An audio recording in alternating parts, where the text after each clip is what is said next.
Do you ever just drive down the street and think, that's an interesting name for a street? Yeah, well, it certainly caught our attention. That's the theme for today's Cincinnati Curiosities.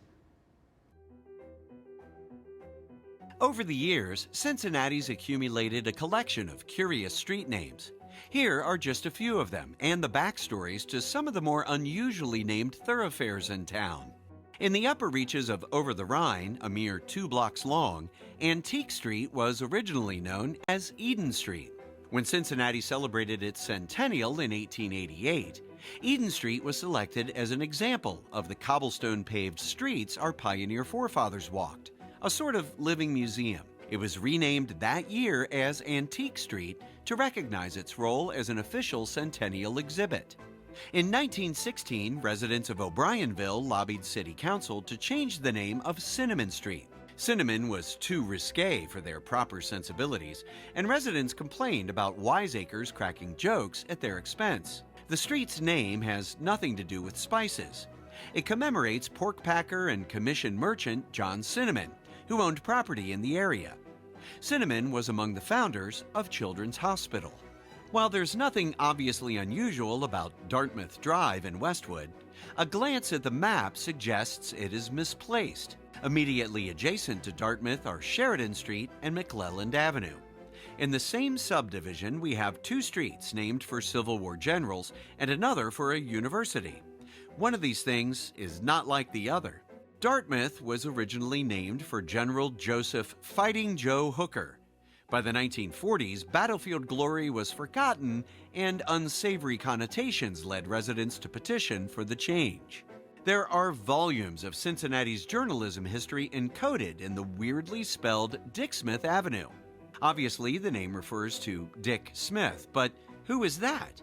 Irish-born Richard Smith, known as Deacon to his colleagues, was the editor of the fiery and untamed Cincinnati Commercial Gazette.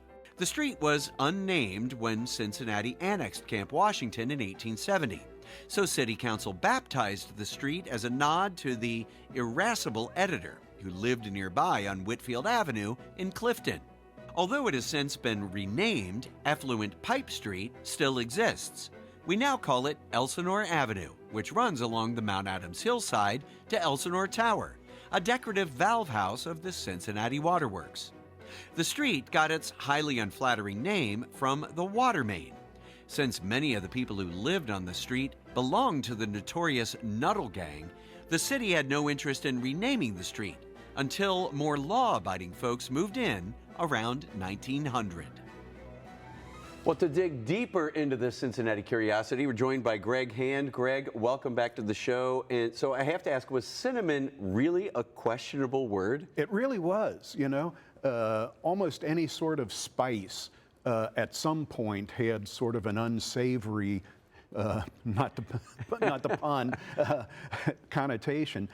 There were out in the rural districts of this area a number of farmers who complained about the kids not wanting to stay on the farm. They wanted to go into town with those cinnamon sidewalks. And that was the way they put it, that this was the disreputable city hauling away the virtuous country kids. Oh, nice. So I have to ask, how fiery and untamed was the Cincinnati Commercial Gazette? Oh my goodness, back then there were 7 daily newspapers in Cincinnati. They were all fighting for a population of about 100,000 at the time. And they all were insulting one another. No end. The Gazette was in the extreme. They decided in Cincinnati, with churches all over the place, that they hated the Catholic Church. And so when you pick a fight in Cincinnati with the Catholic Church, you better have some muscle behind you. They were also pro-slavery. They were just very, very obnoxious and very in your face. Oh, wow. So who were the Nuttall Gang? Oh, right outside your studio here, as a matter of fact, there used to be an abandoned railway tunnel. And hiding in that railway tunnel was a group of thugs known as the Nuttall Gang because of the 2 brothers who were kind of the leaders. Any beer trucks coming out of Cincinnati on their way up to Walnut Hills, the Nuttall Gang would come out and steal a barrel. It got to the point where breweries added a barrel to every shipment because they knew their drivers were going to get waylaid by the Nuttall Gang. And they didn't stop until they were all in jail and eventually all died. And then the Nuttall Gang disappeared. Wow, unreal. Right outside the station here. Yeah. So, hey, and I know that if folks watching have a street name that they would like more information about, they can reach out to you? By all means, send in your request to Cincy Lifestyle, and I'd be happy to try to track down where your street got its name. I love that. And the email address, too, is cincylifestyle@wcpo.com. And Greg, where can people find more Cincinnati Curiosities?